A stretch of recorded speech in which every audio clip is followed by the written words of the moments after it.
Hey y'all, hey, Amanda here. Few things to talk about before we get into the video. I have rearranged my office, so the background looks a little different. So I'll probably share that in like a short at some point. And I've got a little bit of a stress monster here on my forehead, so makeup free today because we need to get that healed and it needs oxygen and stuff. But let's go ahead and get into the November empties, and you'll want to stick around to the end of the video for something special. So the first item is a tried and true favorite. This is the Hello mouthwash.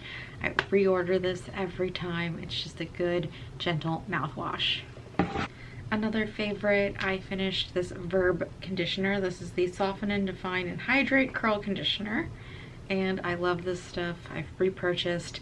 It's just a solid, reliable conditioner, especially if you have curly, wavy hair and damaged hair. This is really, really good for my damaged hair as well. So love this stuff. I finished the Lumi Whole Body Deodorant Plus Sweat Control in the scent Clean Tangerine. That is my favorite scent that Lumi do. It's a really nice scent.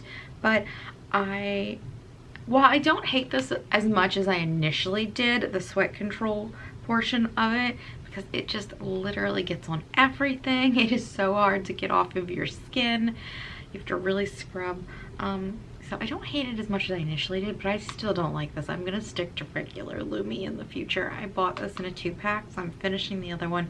And if I repurchase Lumi, I probably would get the regular instead, because it's just a pain in the ass to clean up. From Andalou Naturals, I finished the Argan Oil and Shea Styling Cream, and this was perfectly fine.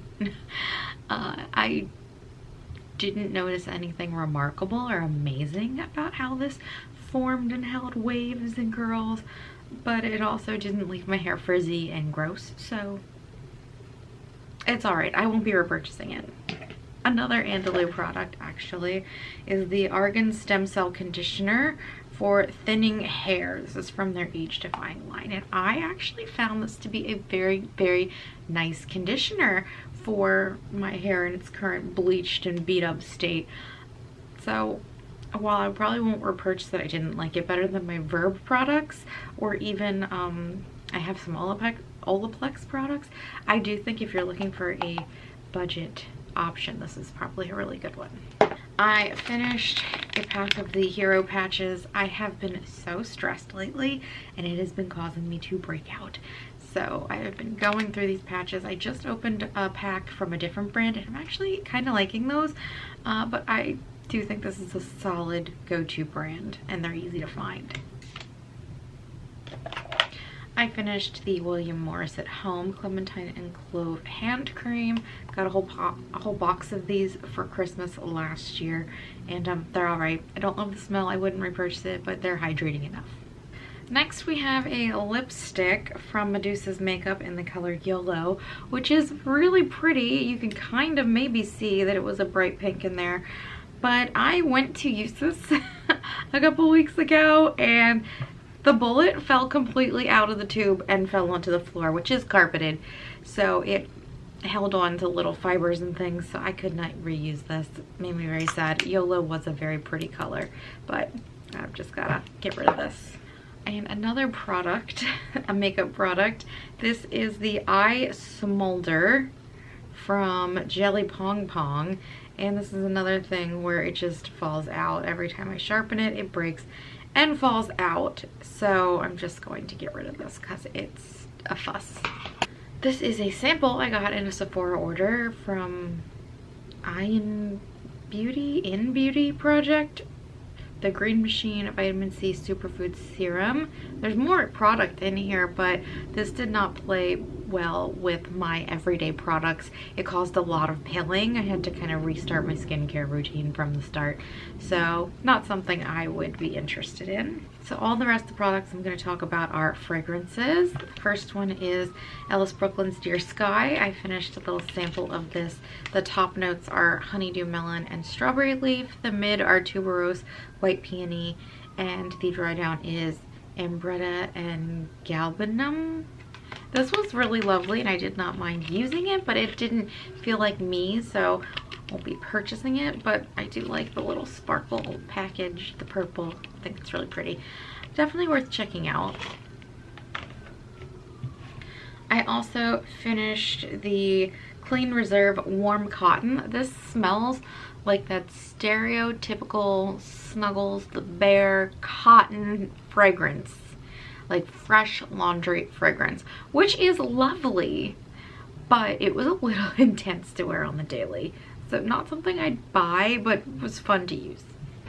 Okay, and now we just have fragrance tester papers because I have been working through the commodity exploration kit. So I've been taking notes, and actually I'm going to get out the little book so I can tell you about each of the little fragrances. So the way that commodity works is they have their fragrance in 3 levels. There's a personal level, an expressive level, and a bold level. So it's the same one in 3 varieties, and they get more intense in theory as you go.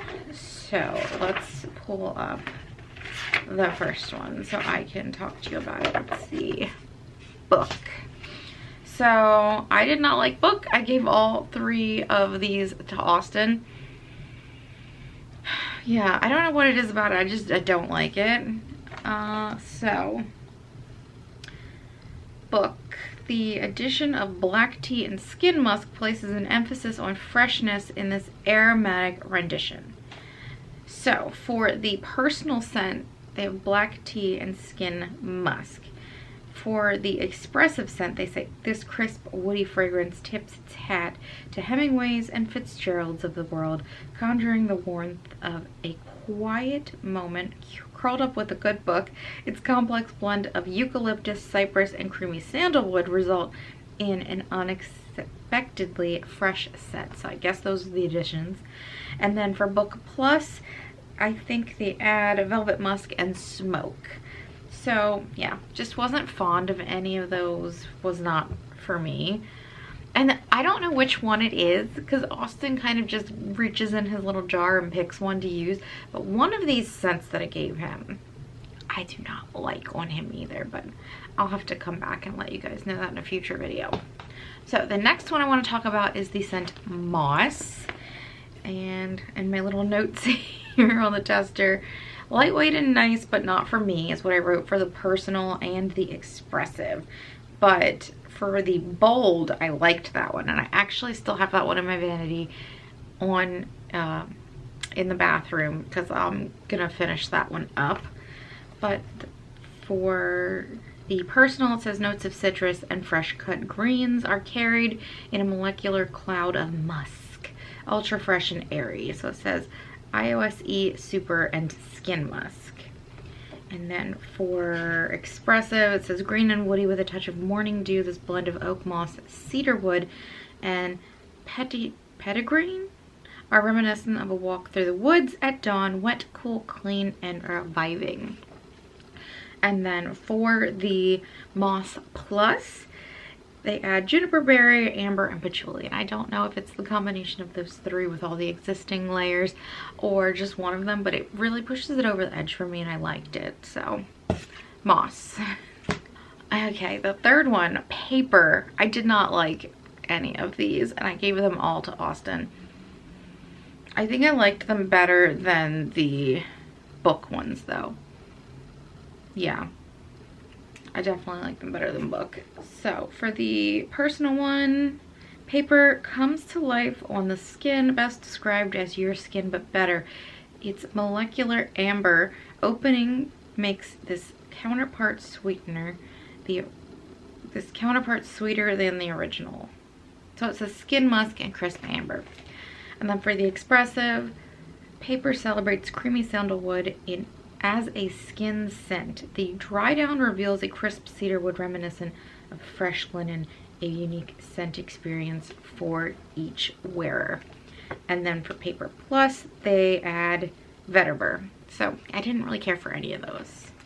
And then we have milk. Now milk's a little different than the previous ones. I liked all 3 levels of milk. I have all 3 of them still on my vanity in the bathroom. I'm just deciding which one, if I'm gonna buy one, which level I should pick. So which intensity, but I'll read you the descriptions of milk. A lustrous boutique of amber, musk, and light woods wears like a sweet and sugary hug. So it's got cashmere woods and skin musk. The expressive says a marshmallow fragrance enhanced with mahogany wood and tonka bean. The cold milk accord adds a cooling element to an otherwise rich and warm fragrance. And then for the bold, it looks like they add amber and firewood accord. So that's one that worked out really well for me. And actually, I didn't think this would be my favorite. I'm gonna mention the other 2, but this has definitely ended up my favorite. So the other scents are gold and velvet. So I'll just read you the general descriptions. Gold, a warm and lustrous mineral to be desired. A trilogy of warm, glowing scents spotlighting vanilla, sandalwood, and amber. And then velvet, a luxurious fabric woven from silk for a dense, soft rose petal texture. The trilogy reveals the true indulgence of roasted almonds, rose petals, and amber. So I thought these 2 would be my favorite actually, but I put them on and I forget I'm wearing them. They totally disappear for me. So I'm just working my way through them, seeing if something strikes me as brilliance, but I'm probably just gonna use them up and not be done with them. At least that's how I feel right now. So yeah, that is my thoughts and experience with the commodity exploration kit. That's been fun playing with that. And I will let you know if I change my mind on any of the gold or velvet fragrances, and if any of those other ones work out well for Austin, and I'll try and identify the one I really hated on him too. So that is my Empties video, and I mentioned you should stick around to the end for something a little special. I think this will probably be the last one I do, since I don't do subscription boxes anymore, at least for the time being. But I am doing a giveaway of a bunch of random items that I've just been collecting for quite some time. So I would like to know, if you celebrate Christmas, what item are you hoping is under the Christmas tree or in your stocking this year? And if you don't celebrate Christmas, just tell me what your #1 item on your wish list is currently.